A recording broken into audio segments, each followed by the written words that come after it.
The interview with BJNN is brought to you by Biz Events, connecting the Central New York business community through events. I'm Marny Nesher, President of Business Journal News Network, and I'd like to welcome Howard Dolgon, President and CEO of the Syracuse Crunch. If you're unfamiliar with the Syracuse Crunch, they are a professional ice hockey team in the AHL. So before we start, Howard, talking about the Crunch, let's talk about you a little bit. I always like to start getting to know people a little bit more. We don't always see everything that we know today. I'd like to know about where you grew up and where you studied and what you studied. So I grew up in Brooklyn, New York. Okay. I'm one of the original Roids of Flatbush. I spent up until my early 20s in Brooklyn before moving to Long Island, and subsequently reside now mostly in South Florida, Boca Raton. Nice. But I'm up here in Syracuse about 100 plus days a year. So I think I've had more hotel room nights in Syracuse than most people. But actually I was educated in Brooklyn throughout college. I went to Brooklyn College, which was a city university, and it was free. So I actually wanted to go to Syracuse. That was my dream for journalism. But I think at the time tuition was about $5,000, and my parents were, no, you'll go for free to Brooklyn and we'll buy you books and you'll live at home and get an education. So that was my background educationally. What did you study? Actually, I wanted to major in journalism, but I couldn't in that school. So I took some journalism minor courses and I majored in English. So I got to read the classics, the Greek literature, but journalism was my passion. And during my years at Brooklyn College, for about 3 years, I was the sports editor of the newspaper there. I did some freelance writing for a weekly paper in Brooklyn, and I did some magazine writing before going in professionally to work for the Associated Press in the sports department. That's fascinating. See, I did not know that about you. So that leads me into my second question. You have a reputation of being an expert marketer. What is your key to your success? What's your approach? Well, I appreciate. I don't know if I'm an expert. I mean, I try to be innovative and creative, and but I think the approach for me has always been, what do people want? Really know what your audience wants, what's going to satisfy them. Have a pulse of your fan base, and I think that's integral, is to really have knowledge of what your consumer consumes and what's important to them. And too often we were cookie cutter marketing people. It's a boilerplate. We do this.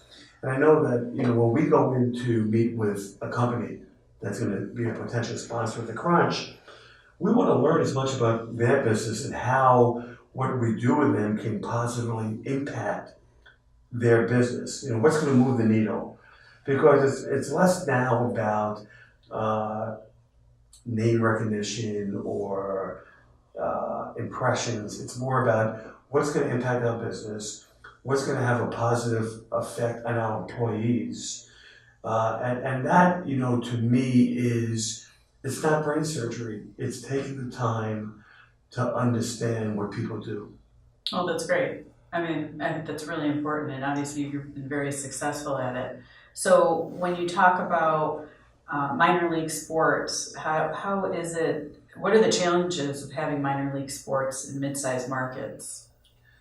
Well, it's funny, we're a mid-sized market, but in our league now, we're a small market. So when we came into the American Hockey League in 1994, there were 16 teams. Syracuse is one of the bigger markets because you had a lot of teams in Eastern Canada, like Cornwall, Cape Breton, Fredericton, Prince Edward Island, and then you had teams in Adirondack, Binghamton, markets smaller than Syracuse. So you had Rochester, Providence, and Syracuse, and Hershey were among the four bigger teams.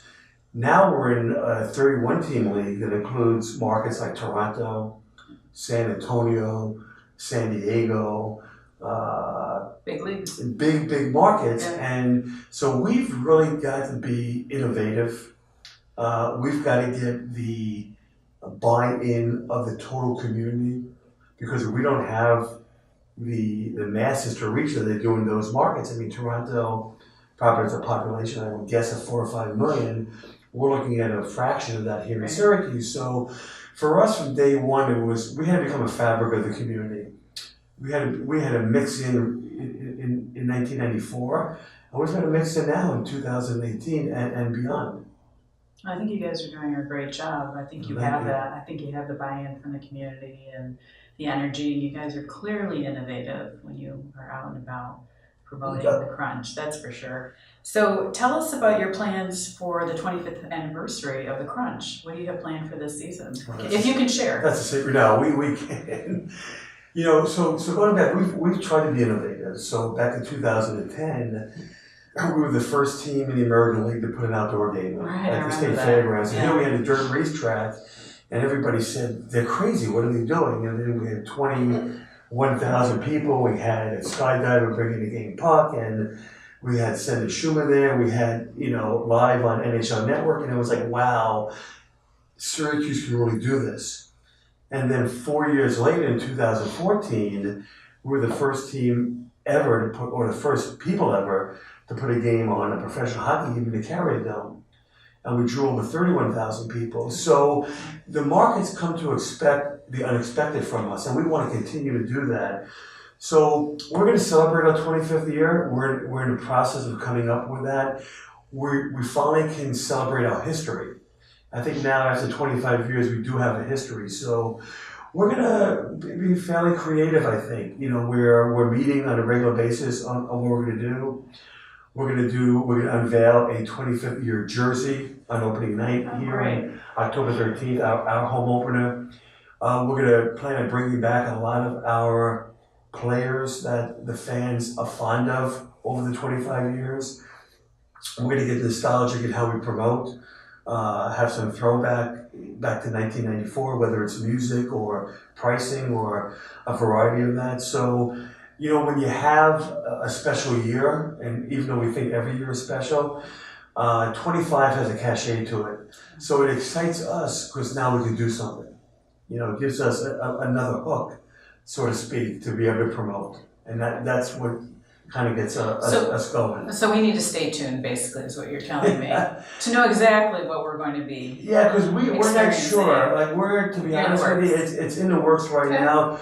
There are a couple of things that we know we're doing, but there's a lot that we don't. And, our staff is always prepared for the unexpected. and it's great because, I've been real fortunate over the years to have a great staff. You mentioned, we talked earlier that, Vance Lederman, who's our CFO, we walked to first grade together. So Jim Sorosi, who's our COO, he started as an intern more than 20 years ago when his hair was blonde. Now he's mostly gray.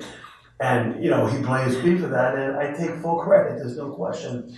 But I've been blessed with a staff that's not afraid to tackle projects like an outdoor game, like a dome game, like 2 all-star games, and anything that we come up with, they're excited to be part of something special. So I've been blessed with that for sure. That's great.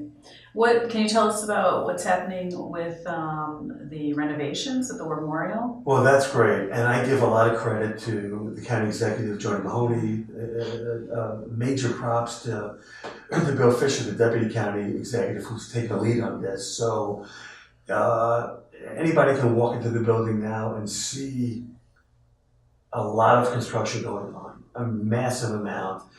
And I come in every week, and each week when I come in, you see progress, which is very encouraging. So we're going to have 6 new suites for the first time. We're going to have all new digital video signage inside and outside the building. So the marquees that we had to go online to buy letters from, which don't exist anymore, they're going to be removed. And we're going to have a private club upstairs where Assembly Hall is, and a club that's going to honor the veterans. We're going to have all new bathrooms. We're going to have enhanced concessions. So the beauty of this, really, to me, is I believe our building to watch a game in may be the best building from us just to watch the game. The sightlines are great. The crowd is loud because the concrete doesn't allow the noise to leave the building. But now you're going to have all of that, and now you're going to add to it the modern amenities of a scoreboard that's double the size, beautiful ribbon lighting, suites, better service and concessions. Nicer experience. It's a great combination because some of the newer buildings don't have the character.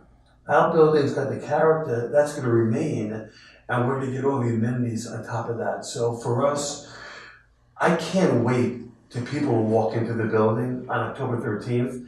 They are going to be in awe. They really are. Is that going to be it's going to be ready by then? Well, we're told that the building will be ready, I think, September 21st. Okay. There's a Thomas Rhett concert. Our home opener is October 13th. So our players, our staff, our fans, they're going to be in for a treat. They really are. Yeah, well, we look forward to seeing it. Yeah. Absolutely. And my last question that we have time for is the Crunch has come really close to winning championships. Many, but you haven't ended up in that winner circle. So the question is, what is it that you think you can do to overcome that? Well, the bridesmaids are a nice position, but we want to be the bride, right? So, That's a great analogy. you know, you have to stay healthy. Your parent club, in this case Tampa Bay, it's important for them to stay healthy so that our young players are able to develop at a pace that's comfortable and that's proper. So we know we've got the talent. Tampa's done a great job providing us with great young players and great veteran leadership. We've got, in my mind, the best coach in the league in Benoit Gros, without question. What he gets out of the players and the way they respond and the way they improve. And we've got a fan base that's been able to get our players to the next level. And that's important, especially in the minor leagues. So it's a great combination. It would be unbelievable for our 25th season to finally win that cup. I think the city would erupt and we would throw a party like no other party. People would think that they were in Vegas, but they'd be in Syracuse, right? So we're prepared for it, and we're confident that if everything comes together, we're good enough to finally win it all. This will be the year. We're hoping. Happy 25th anniversary. Thank you so much. Thank you for joining us. It's my pleasure. Yeah, thank you. Please keep in touch. Join us. Look on our website at cnybj.com for further updates on our video series. And congratulations to the Syracuse Crunch on 25 years.